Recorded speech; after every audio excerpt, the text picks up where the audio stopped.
Good morning, good morning. Thank you for coming. This is maybe a little more projection than I need, but I'll use it. I'm Jamie Jerkovich. I'm the middle school director, and I'm very pleased today to welcome you here, for this hopefully very informative program. We're very fortunate to have Dr. Julie Carter here, our Director of Technology, and Dr. Andy Mark, our Technology Integration Specialist. We're going to answer all your questions from A to Z on iPads and how it's going to work. So we're very excited about this program. We're really grateful for you to be here, because it really is going to take the boys and the parents and the teachers and all the staff to kind of work together to make this successful. And I'm very confident it will be. It's been a very deliberate fall planning last year to get to this point, and a lot of teacher training to this point, but everything takes a little bit of intentional deliberation. I'm sure there'll be some bumps in the road, but this is a very important step along the way is to have the parents on board, and we all are reading from the same script as you will, in terms of how this is going to roll out. So really grateful to have you here, and I'll turn it over to Julie and to Andy. Thank you. Again, thank you so much for being here. We really do believe that this is a partnership we're entering into with the family, with the boys, and certainly with our staff here. We're very excited to have this launching next month, and have had a really great fall ramping up to this point. Our goal for today is just to take you through kind of an introduction and background information, again, about why are we doing this, what's our purpose, and what are the goals of the program, and to really paint the picture for you of how we've been training students and how we've been training teachers, so you have an idea of what the background and support of this project is. And then what does it look like in the classroom? What are some sample activities of what you might expect your child would be doing? And then what are the impacts on you as a parent? What are some things that we can talk about and help you with as you're thinking about your child bringing home a device? And then how are we evaluating this? We keep talking about it being a pilot program, so what does that mean, and how are we going to look at that? So that's kind of our agenda today, and we'll end our time with a Q&A session, which doesn't mean you can't ask questions along the way. Feel free to interject, but do know that we've reserved time at the end too, so we hope to answer all of your questions from A to Z, as Jamie shared. So the purpose of the pilot. We hope that what you saw in the materials that came home to you is that we've talked about this being a program for enhancing your student experience here at the Academy. This isn't a program about academic intervention that we're concerned about what's happening and we need to do something to raise our test scores. This is really about us recognizing that today's students are growing up in a different world, and that it used to be the 3 R's we talked about, and now it's the 4 C's that we talked about, and I'll show you a sample of that on the next slide. But we talk about preparing students for the world they're entering in. And as we listen to people who are hiring students out of college, and they talk about the types of skills and the skill sets that students need, that they're looking for people who can think critically. They're looking for students that can collaborate. And we really believe that today's students need these skills to be successful in the world they're entering, which is really a global community that they're expected to live and work in and participate in. And we also think it's important that while we have students, we can help them find their way through learning distractions and being able to be in a controlled environment where they can understand how to use technology for education's sake, and how to use it for personal or entertainment sake, and when it's okay to do that, and how to distinguish between those two different functions, and to equip them with some skills so that as they head out into the world, they know how to do that. So the 4 C's that we talk about, so moving from the 3 R's to the 4 C's, this is just a little infographic from the Partnership for 21st Century Skills that talks about building on these life and career skills that we used to talk about, the core subjects and the 3 R's, and moving beyond that to the 4 C's of critical thinking, communication, collaboration, and creativity. And the idea that that's what we're really focused on in this project is being able to enhance the current academic experience by leveraging technology to do some of those activities that we haven't been able to do before. That doesn't mean that everything we do at the Academy is going to be electronic. It doesn't mean you'll never see another piece of paper again. It means that we're finding ways to allow students to collaborate with one another using technology, to think critically, and technology isn't always the tool to do that. But this gives you a little bit of background on what we've been working with teachers on and supporting them through, how do I use this tool in my classroom? What are the types of activities that we can do to try to engage these pieces for students as we look towards the future? So why the iPad? We get a lot of questions about why not laptops, why not smartphones, why not Chromebooks. There are so many devices. That's one of the great things about one-to-one programs that are launching today is the device availability on the market is like it's never been before. We have a lot of choices. The iPad for us was a choice after a lot of discussion here at the Academy about what do we want students to be able to do in the classroom. It was a conversation about teaching and learning. It wasn't a conversation about what kind of tool, what kind of device, what kind of neat gadget or shiny thing could we have. We talked about what do you need the device to do for you as a teacher or as a student. And what we heard teachers talk about is that we really feel like middle school boys need to have something that they can be tactile with. They need to be able to interact with it. We think for math in particular, they need to be able to write out problems and solve equations. They needed to be able to draw and show work, but they also need to be able to type. So that began to narrow down our choices of needing to have a surface that they could write on and handwrite with, and also a surface that they could type with. The teachers also talked about the battery life. It needs to last all day. It needs to be mobile and portable as they're going back and forth between classes and back and forth between home and school. And certainly, the ease of use was a very big component as well. I don't want to have to turn on my laptop and wait for it to boot up and wait to log in and wait for my software. So we really talked about maximizing instructional time in the classroom, and the iPad was one tool to do that. So at the end of those conversations, it really came to be the device selection of the iPad made sense for us based on where we're at.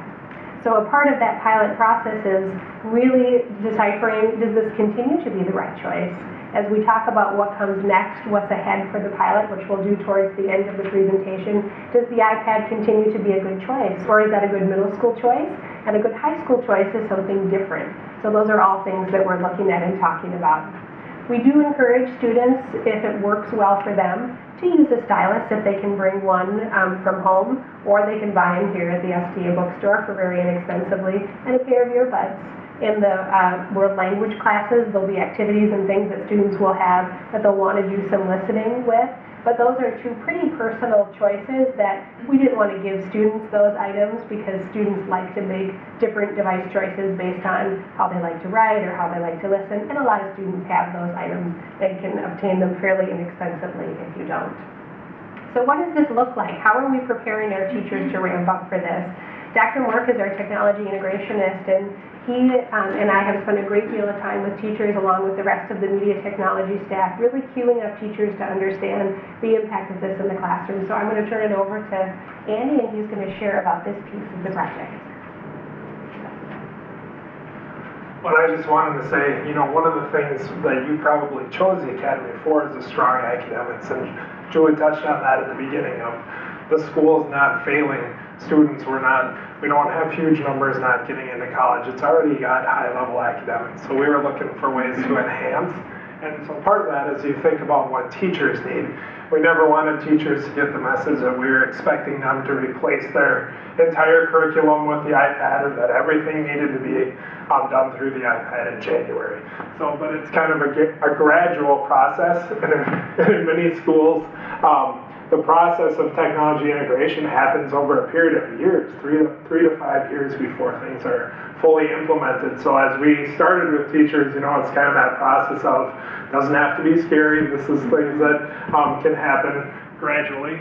But ways that we worked with teachers were Tech Tuesdays. We've had drop-in sessions where the teachers can come in on their prep periods and work with us and ask questions. And also we've targeted things on a few subjects so that or areas and things, apps, and some curriculum ideas about getting started with the iPad. And each week, kind of, some teachers have come every week and some have stopped in. And we've also pulled out teachers together, so pulled out both theology teachers and had a couple hours together with 4 of us where we could sit down and show them apps specific to their area, talk through what's important about their curriculum, and give them ideas about possible projects that might be a good fit for their subject. And then also, one of the things we heard from teachers was, in addition to those small groups and having drop-in one-on-one sessions, was they wanted a time when they could come in as a group.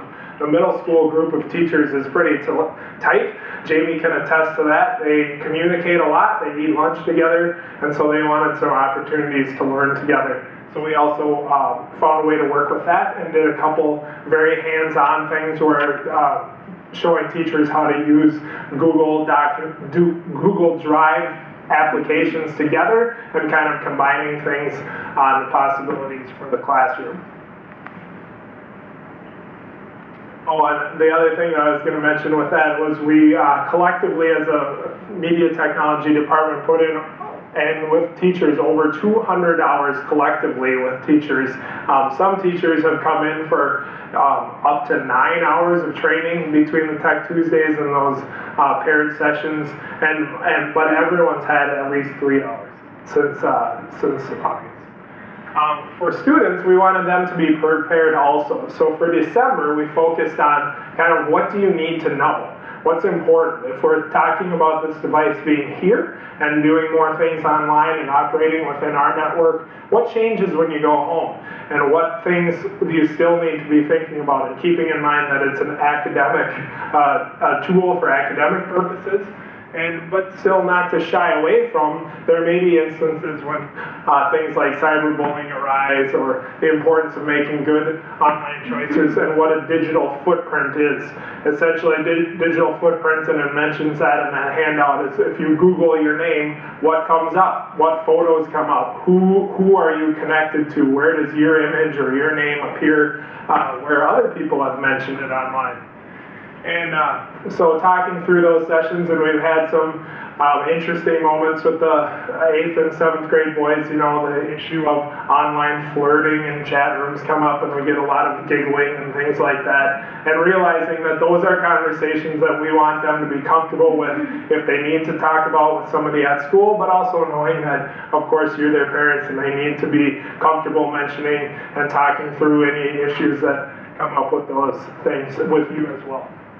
And then in January, we are going to have training with the device. And one of the things that's not up here is as they work with the device, we are going to be kind of observing how the other things go, how they handle the device, how many get dropped, do they end up in locked areas, do they get left in a cafeteria table, and that will be kind of driving the decisions that we and the staff make about when they get to bring that device home for the first time and start using it at home overnight as well. And then we'll be showing them how to use apps for learning, and I'll show examples of a couple of those things in the coming slides. So how does it impact the classroom? This process here illustrates something we call the digital cycle. So if you've heard students or they've shown you what Schoology is, one thing that teachers can do is post an assignment as a PDF or as an application, a document, and then the student can open it on the iPad. And one of the things about this app, Notability, that's unique is it allows you to open a PDF. And essentially, if you think about holding an old transparency sheet over that PDF and writing on that, and the student can save both things, the original document and their writing on top, as a separate PDF. And so they could turn that in as homework. So if the teacher posts just a worksheet that they've continually used as a PDF, the student can fill it out on the iPad and write on it, do math problems, do chemistry problems, illustrate things, write a process, talk about a character, and then submit it, save it in Google Docs, and submit it back to the teacher. So essentially they could complete paper worksheets that they've been doing and do it all paperlessly if they want. Now obviously that's kind of one thing that doesn't change function in the classroom very much. So we've got other ways, and we've been working with teachers on other ideas about digital projects that address those higher learning skills that Julie mentioned earlier. Google Docs, yeah, I guess I hit all those.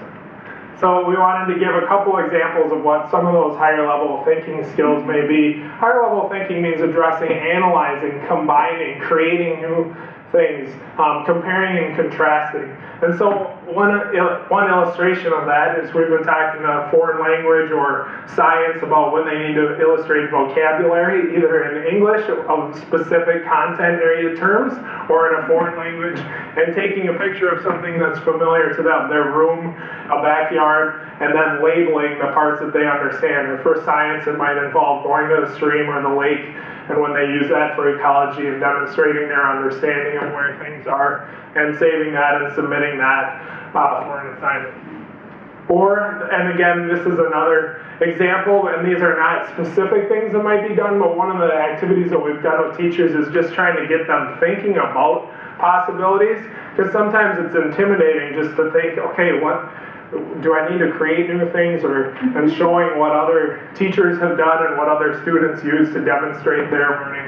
This is an example of an ABC book, and one of the things that I like about it is taking a high level of complexity and understanding, like bacteria cells, and the student creates their own little illustrations and makes those annotated photographs and still labels it with the appropriate vocabulary, but then submits it as a written document showing their kind of understanding. And what the teacher can do then is take pages like this and combine them in a book. And if you've used the iPad, you know that one of the nice things is you can flip ebooks like a book and turn the pages, and you can turn a PDF easily into that and use the features that the iPad was really designed for. So the nuts and bolts of this, just to give you a little bit of better understanding about some of the specifics about when does this happen and what does this look like. So the iPad itself, we're talking about handing out to students next month in January. But when students get the iPad, it's locked down and it's preset with the apps and the content that we want to have on the iPad. So me as a student in 7th and 8th grade, I can't add my own apps. I can't add my own music. I don't add my own content. It's a preset, packaged device that has all of the information in it already for students. It's coming in a durable case. The name of the case, I think, is called the Survivor. And it's meant to be very durable, and that doesn't mean we're saying it's okay to drop your iPad, but we're counting on a little bit of roughness in the use of them, and so we did make sure we talked about spending money and putting forth a really good case to try to help ensure those as best as we can. And as Andy talked about, we're not bringing the kids in, giving them training, and then sending them home. So we're bringing them in to do the training specific to the devices, and then we'll use them here at school. And then collectively the middle school teachers will watch and see how are students using them. Are they acting responsibly?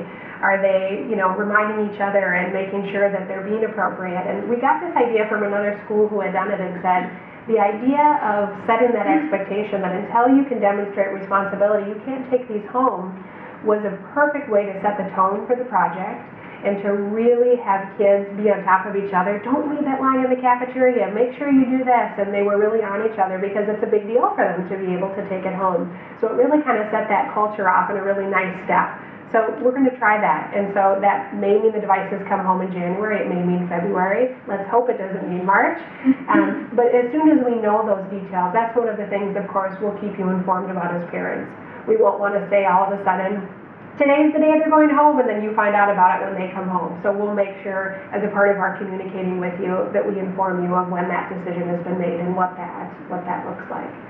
But we hope that understanding that the device is restricted gives you some comfort in knowing your student isn't going to all of a sudden have Angry Birds and a million other apps that they like to use on the iPad.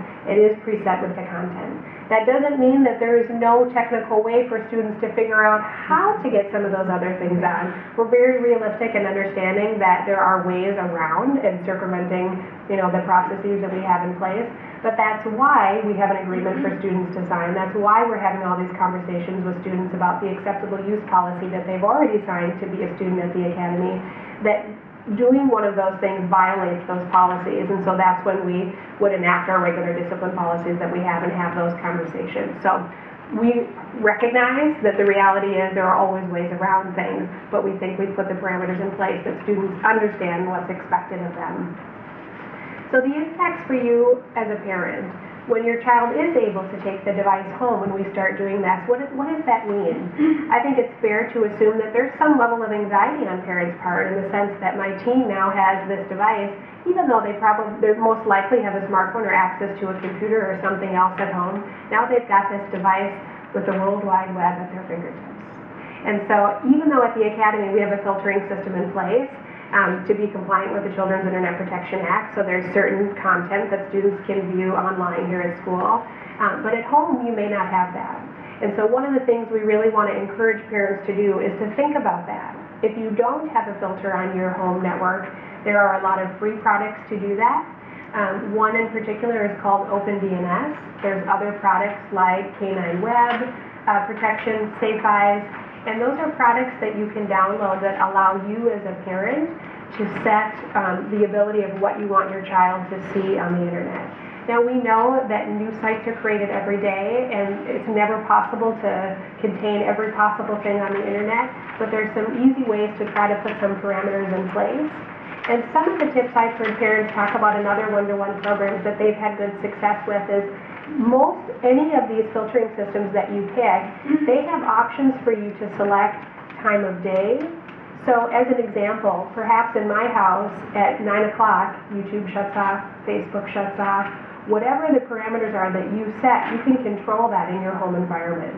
So there's ways to think about being creative, or I've also heard parents talk about, we leave it shut off until homework is done, and then we open up those things. So we're not trying to make extra assignments for you and extra work as a parent, but it's the kind of thing that proactively, if you can set up some of those and put some of those pieces into place, it does create a better environment for success, because we know boys are boys, and 7th and 8th grade boys with a device in their hands and access to the internet. There's a lot to see online on the internet. Would you like to say something about that, Mr. Gierkovich? Sure. I just want to reinforce what Julie was saying. You know, as much as you want to trust your son, he is a middle school boy, and they are curious. It's just their age, and you might think he's that little angel, but he is a middle school boy. His hormones are firing. The internet's there. It is a giant portal that will take you down a rabbit hole. So, and they're going to be curious. They're going to find things, and then they're going to share those things with their friends at school. Now you've got another can of worms that you've opened because they're, you know, sharing things, pulling people in. So I really want to reinforce, you know, to have those conversations at home with your significant other and with your son, and to set some boundaries and to be realistic about just who they are and the age they're at. And it's not a shameful thing, but they're a curious breed, and they're at that age. So it's just a realistic, you know, it's one thing to have that conversation, but it's another thing to help them with some actual boundaries. It's better to set environmental standards up instead of just relying upon, you know, please don't do that. That only takes you so far. You know. Yeah. So are those filters in place like K9 on your iPads right now? Well, when they're at school, that one shouldn't be a problem. But when they go home, you know, your Wi-Fi at home, you need to set those. You have to have your own boundaries. Julia, you can explain the technology aspect. Right. Yeah. So while they're at school and they're connecting to our network, it's filtered, and so they don't have access to those. But as soon as they're outside of our network, they're at Caribou, they're at the library, they're at home. Most of those places don't have parameters in place to thwart some of that. So that's where our recommendation is, to think about that as a family and to think about investing in one of those options. And there's free options to do that, both OpenDNS and I think K9 Web has a free portion as well. A lot of home networking systems or routers that you already own have filtering and monitoring on them, and parental controls they call them. They just may not be enacted yet. So we hope that thinking about it now and knowing that the devices aren't coming home that first week in January gives you some time to investigate and think about how you might want to handle that. And you're certainly welcome to contact us for further help about that and conversation about that. There's a video we linked to the parent letter that's on our website that has a little video clip walking you through OpenDNS, so you can kind of see what that looks like, if that's helpful to take a look at that. Yeah. Okay, so once it leaves here and they've been able to access it, they choose to do that. I found that at times then that supersedes the filter that's in school. Have you ever ran across that? The only time I've seen that is if they've opened it at home and it's, you know, cached on the site. When they bring it in here and it's still pulled up on the page, it's there because it hasn't gone out to the internet to find it. And so while it's coming in, if it's still open on their iPad, it's there until they have to refresh the page or they click to enact it to check the internet again. So do you think you'll have something in place there? Because don't you think that boy that age, like, I mean, I'm just throwing these things out to you guys, right, Jamie? Yeah, it's no different though, I guess, than you bring a magazine or something, you know. So, yeah, I think there's probably no way to have 100% filter on everything. Like you say, there are ways around. Yeah. And having that cache, like you say, until they refresh it. So you could have something frozen on the screen in essence Right. that you bring into school, but they won't last too long, you know, as long as you, once it reconnects. But, yeah. We were going to find, I'm sure, all sorts of Oh, loopholes, yes, but these are very realistic scenarios, I understand. Yeah. So internet security software doesn't go on a device, it goes on your home network, which Yes. is through maybe does it have to go through your main home computer? I mean, is every router attached to a main home computer? It's done in different ways. Usually the router is some type of box that's sitting in your house, and so some of the software is controlled from the computer itself that actually then speaks to anything that's on your home network, and some of it's configured on the device itself. So usually, if you look up if you Google the information about like the router that you own, it'll usually tell you that. But a lot like the OpenDNS software, you go to a website where you just log in from any of your computers with your family information, and then you can control all the information from there. I don't know if that answered your question. It's so different based on provider, but that's my best advice is to start with finding out who is the manufacturer and doing a little bit of research from there, or trying to download OpenDNS or something like that. The setting limits at home and having some of those tough conversations that Jamie talked about, Common Sense Media is a really good resource. They're a nonprofit organization, and so much of what they do is about preparing students to be good cyber citizens. We use the Common Sense Media materials in all of our cyberbullying boot camps that we did with students. There are lots of parent resources where there are guides for middle school, parent-student agreement guides that you can talk with your child and have them sign a contract with you about what your expectations are for use at home. So commonsensemedia.org is their website, and that site is listed in that pamphlet for you. But that's a good place if you're looking for discussion prompts or ideas about how to start some of those conversations. That's a good resource to go to. And the setting limits at home, it is very okay for you to say the iPad goes away. It is very okay for you to look at the iPad at any point in time. The students will have a passcode on it. It is very okay for you to know what that passcode is and to look. So just because it's a school-owned device does not mean that that is not your business to know what they are doing on there. One of the things we absolutely say is that iPad never goes to bed with your child. The iPad should be docked and set aside for charging at night. Put the iPad to sleep before you put yourself to sleep. That's a distinction we really like to be careful to make. There's no reason that they need to take that into the bedroom with them at night. But if you have a home computer, almost everything that we're using are web-based technologies. So if you have a home computer and you're having struggles with use of the iPad, close the iPad, log into the home computer and do your work, because you have access to Google Drive. You have access to everything you need to do your assignments through the cloud, so it doesn't always have to be on the device. So don't feel like you can't take that away. It's absolutely okay. And we're certainly here to help have those conversations. If you struggle with it at home, looking for tips about how to manage that, or how best to do that. We have certainly run into that. Andy and I both come from other organizations that did one-to-one rollouts, and we've seen a lot of interesting things and amazing success stories. So we're not trying to be negative on the scary things that happen. We're just trying to be realistic about, we know we'll hit some of these hurdles, but there's great solutions to all of those things. So I just have a question for Jamie. You know, these kids are they're wicked smart, right? So they're going to be, these are nothing but, hurdles or challenges if they really want to.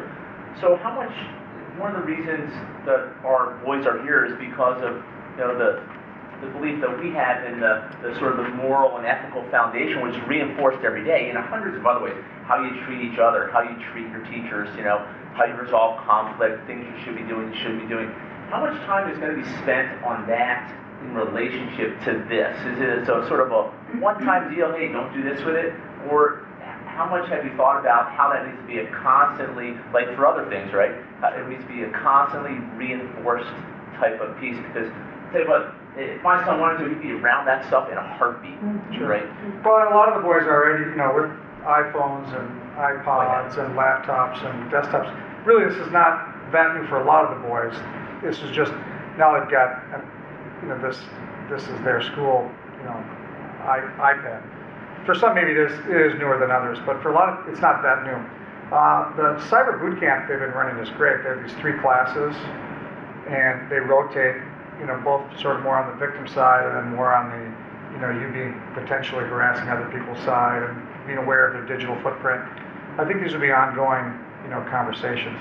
And there's definitely will develop a new sense of etiquette, how it's used in class, how they treat each other with the devices. This is an ongoing thing. They do a lot of social media already, a lot of the boys, Twitter and Facebook. And so actually by introducing the iPads, it's given us a chance to start having more of those conversations, which we probably, frankly, should have had 1, 2, 3, 4, 5 years ago. But now, because they're getting the devices, it's really forced the issue. We really have to have these conversations. So it's a good question. I think we'll need to, it can't be a one and done is what it sounds like you're a little bit concerned about. Sure, absolutely. And I think it will be. Yeah, and I think it will be. I think if we didn't introduce them, there'd be less of those conversations. And now, because they're getting these devices, it'll be a natural opening to continue to have these devices. How do you communicate, relate on social media is a big thing, because they love that. And also, training how to communicate properly with adults, emails, that kind of thing. That's something we need to work with, because sometimes we get these emails and it's hard to strike tone on email, and sometimes we get these emails from kids in the middle of the night. Send me my homework. I was like, oh. Let's rephrase that, shall we? So it's a good question, and I think you make a very good point. This can't be a one and done thing. It has to be nurtured as we go along. Can I ask one more question? Please. Yes. One of the things that I have found to be really good and really bad is YouTube.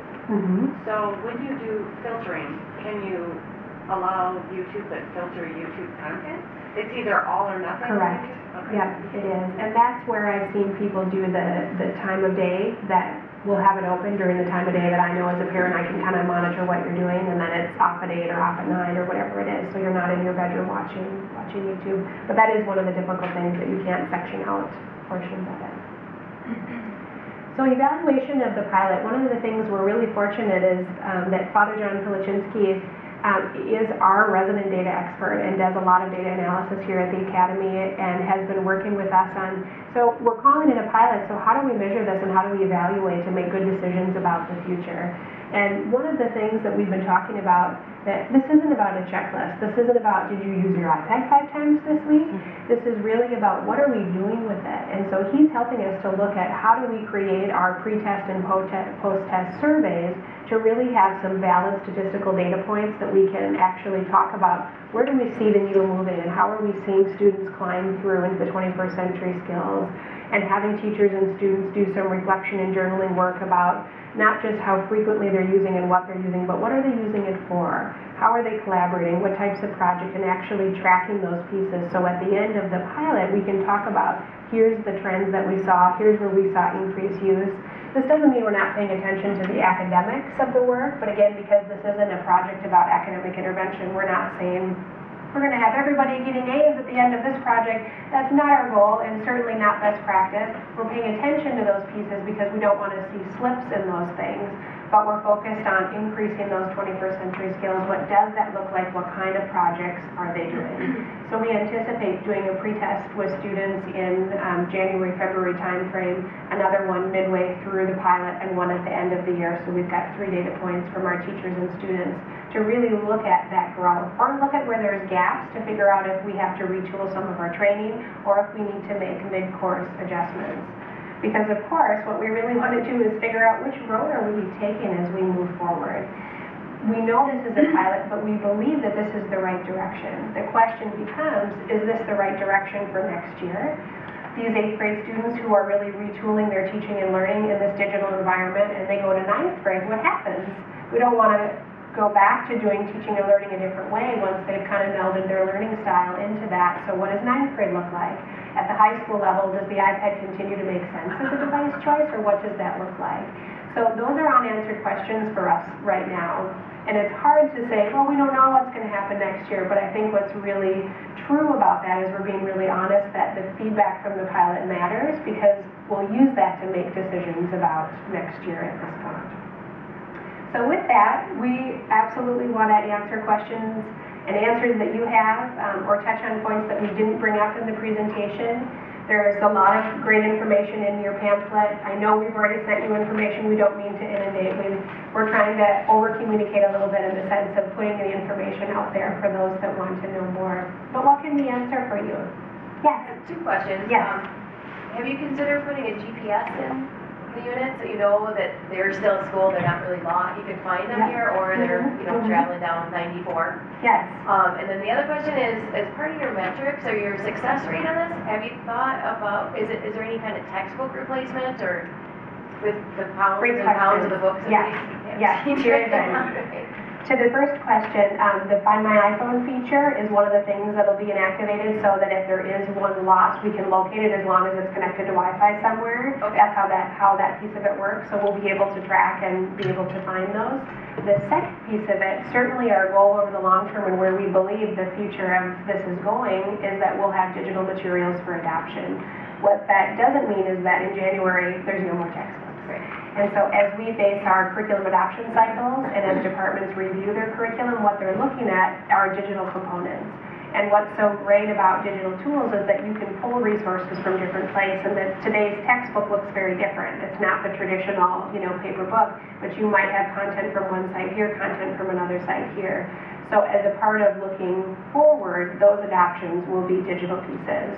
We already have some of our current resources that are digitized. We already have some of our books available digitally, like our social studies book is available digitally. So those resources are available to us, but we'll be making that replacement going forward. In English in particular, it's difficult because a lot of the novels that students read, there's copyright issues and they may not be yet available. So again, you'll still see paper, but we hope to start dwindling that down, that the backpack becomes that iPad for students or whatever the device is to be able to have access to it. Other questions we can answer? So will assignments be issued, distributed, done, and turned in electronically? Great question. The assignments will be posted through Schoology. That's the expectation for all teachers. Whether or not the teacher says turn it in digitally or turn it in by paper, teachers are kind of making that choice in their classroom based on the assignment, because sometimes it won't make sense for it to be done digitally and sometimes it will. So there'll be a variance on that point. Students will have the ability to open the assignment digitally. They could, in the example like Andy showed, they can open it, they can annotate on it, and they can turn it back in and make that full cycle if they choose to do it that way, if it's an assignment that makes sense. So there's not an expectation that that has to be the only way that that's done. Is there time being spent with the teachers to help them plan this out on Schoology? Because this, I guess, 2 thoughts. Number one is not every teacher posts their assignments on Schoology, number one. Number two is, having gone through this in Edina, as we went from digital and paper, it all of a sudden like, whoa, at least with on paper I knew I needed to dig through something to find it, right? And now I don't even know what was due. And so we were blinded to it. And of course, these 14-year-old boys, they can't even remember that they were in school today. So they don't rely on you to tell you that it's due. So you get these gaps where something's being distributed electronically. It's not on Schoology for you to see that it's done, and your first warning sign is you looked at the PowerSchool and you said, "Oh, missing assignment," and you're like, "Oh, Will, where did that go?" So, "Oh, yeah, I forgot about that." So how do we? What's the plan to sort of address that? Because I think the teachers need some help getting all of their stuff sort of laid out. That's a great question, and that helps Andy and I understand where to focus more of our time with teachers in professional development, because the expectation is that they're posting all their the upcoming homework in Schoology. Because what's great about Schoology is that it connects directly to the calendar. So that for kids on the iPad, they subscribe to the calendar feed from Schoology. That's one of the things we'll do with them in training. So when they open their calendar button on the iPad, it's got every assignment and everything their teachers posted. They don't even have to go into Schoology. It's Tuesday, I have this due, I have this due, I have this test. and everything is fed right to them so that they don't have to go digging and looking or logging into every course. And you see that today, right? So Mrs. Need, a lot of her assignments with Khan, they're Yep. done, they're there, the kids know where to go, they see the links, it's very clean. In French, you're hard pressed to tell there's no French in Schoology, right? It's just none of the assignments exist, but they exist in Power School. So there needs to be some sort of linkage between those, or I'm sure if you're the teacher, you probably need some help sort of planning those type of things out. So. Got it. But that it's good feedback for us because the way Ms. Neat uses it is how we envision and how we've laid it out for teachers to hit that mark. So that's good feedback for us to continue to focus because that's the expectation we want to set. Does that calendar then kind of replace the planner? In theory, would you ever have your planner electronically on? So that they could be writing assignments in a planner type thing on their iPad rather than having a separate paper planner? I think that's a part of a decision we want to make at the end of the pilot. Was it too redundant for students and how they were doing that? We didn't want to switch on them midway through the year because we're trying to get them to continue to be owners of that information. But I think that's a fair point to evaluate, that the middle school teachers should talk about that and look at that as, does that become a replacement, next year as we look at what happens next? So that's a good think about for us, absolutely. Yeah, just on this whole topic of where the information resides. Yep. I would like to see continued responsibility for the boys to write things down rather than come home and check the calendar and see what's due, because it's like Christmas, there's surprises, and it's what we do at our house right now is we have the planner and Schoology and Power School. And between those three, we can usually get a picture of what's due, but not everything's on the planner. And as the year's been going on, it's been better and better. But I like that accountability, that the first line of knowing what's going on is my son paying attention and capturing it somewhere, whether it's electronic or on a written text. Thank you for the feedback. That's good to know. Yes. Just to expand what Yeah. you were saying, I have a daughter up there, and she was in the pilot. Yep. And one of those things that we discovered at first is getting better is some teachers will verbally give assignments. Some teachers will write them on the board. Some teachers will post them on Haiku. And pretty soon she's needing, to figure out 3 or 4 different things to figure out where it's all due. And to your point, you're right. We've also found that some teachers who never use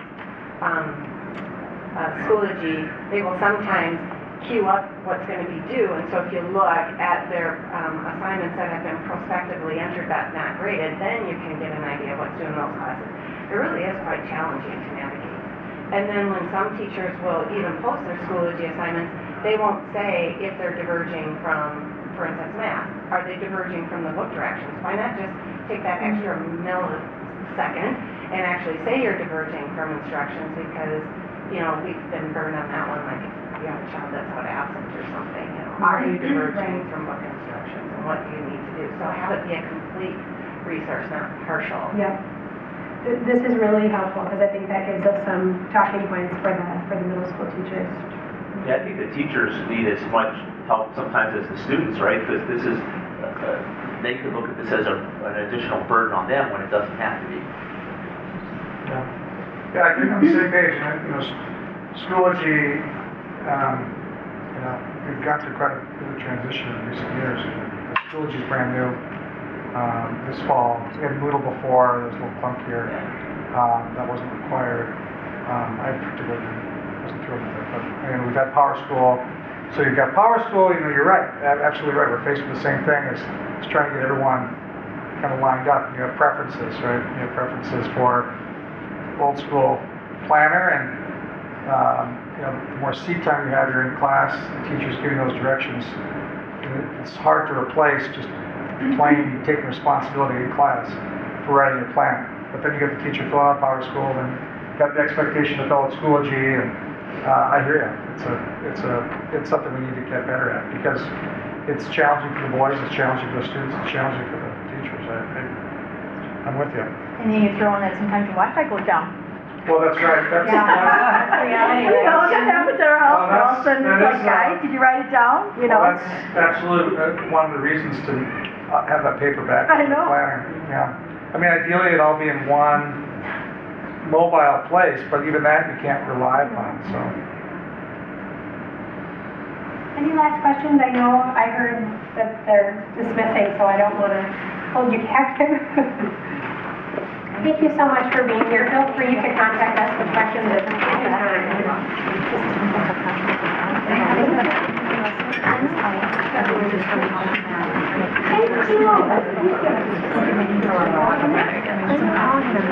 Thank you.